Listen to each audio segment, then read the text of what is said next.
ठीक है मिश्रा जी, ये एक पहला तो पॉइंट यही कि अवैध कैसे हैं वहाँ के लोग, अब हटा तो दिया गया है, वहीं बनाकर मकान दिया जाए, ये मांग को लेकर कांग्रेस आगे बढ़ रही है। सदन में भी आज इस पर चर्चा हुई, जमकर हंगामा भी देखने को मिला। ऐसा होता रहा तो ये मसला सुलझेगा नहीं, उलझा हुआ रह जाएगा। कोई रास्ता क्यों नहीं निकालती सरकार?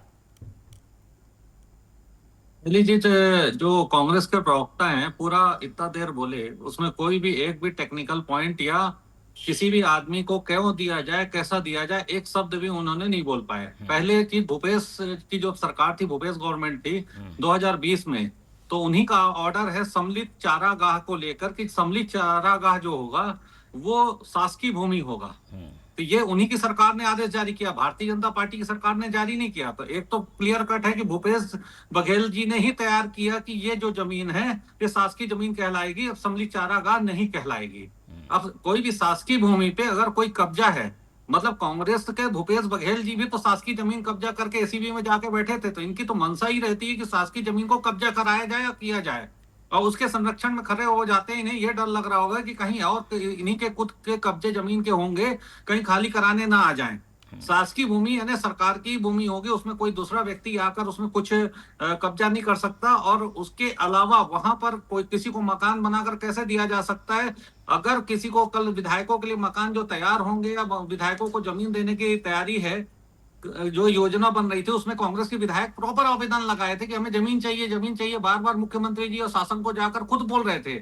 और कहीं ना कहीं तो जब मांग कर रहे विधायक लोग, वो भी निर्वाचित जनप्रतिनिधि हैं, कांग्रेस के भी विधायक थे, तो कहीं ना कहीं तो देनी पड़ेगी। तो पहली चीज तो ये भूल जाए, इन्हीं के आदेश के अनुसार सम्मिलित चारागाह की जमीन नहीं है, शासकीय भूमि है।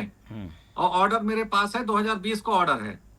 दूसरी चीज, ये जो कह रहे हैं कि भारतीय जनता पार्टी की सरकार ने उनको कहीं पर जगह नहीं दी रहने के लिए, प्रॉपर हाउसिंग बोर्ड में दी गई, ये लोग इवेंट करने के लिए खाली कि वहां पर व्यवस्था सही नहीं है। 302 नंबर मकान जो कि किसी को अलॉट ही नहीं था, वहां पर जाके इनके कांग्रेस के नेता जाकर वहां घूम घूम के वीडियो बनाकर इवेंट बना रहे हैं। कांग्रेस के नेता जाके भड़का रहे हैं कि तुम्हें बड़ा मकान मिलेगा, और रोड और रास्ते में उनको जो है उनका प्रदर्शन करा रहे हैं अपने फायदे के लिए, इवेंट बनाकर। ये वहां पर आज विधानसभा में मैं खुद बैठा हुआ था, मैं देख रहा था, कांग्रेस के लोग बिल्कुल नौटंकी करते हुए सामने आते हैं, जो कि पहले से एपिसोड था। वहां से बाहर निकलते हैं और बस लोगों को 10-20 लोगों को आगे करके नेतागिरी करने के लिए, एक एटमॉस्फेयर बनाने के लिए, नहीं ये जो है गरीबों के साथ है, जो कि गरीबों के साथ नहीं है, गरीबों के शोषक हैं ये।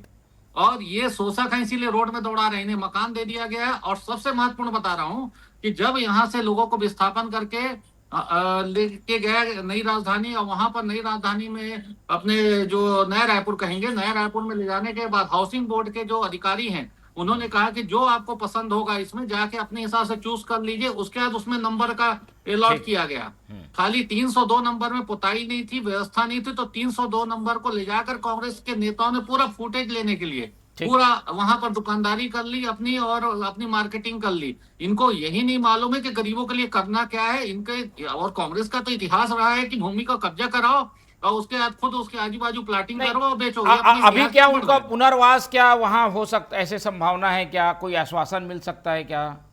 देखिए, पुनर्वास तो सभी का हो चुका है ऑलरेडी। हाउसिंग बोर्ड में खाली 10 लोगों को छोड़कर जितने हितग्राही थे उन सबको मकान वो ले चुके हैं और एक्सेप्ट कर चुके हैं। एक्सेप्ट कर चुके मतलब विस्थापन हो चुका है। अब 10 लोगों को ये ऑलरेडी पहले वहां खड़े होके कि इनको अपनी जो इवेंट पूरा करना है, तो उनको तुम्हें बड़ा मिलेगा, तुम मत लो, ये खुद माहौल खराब कर रहे हैं और पूरे छत्तीसगढ़ का माहौल खराब कर रहे हैं।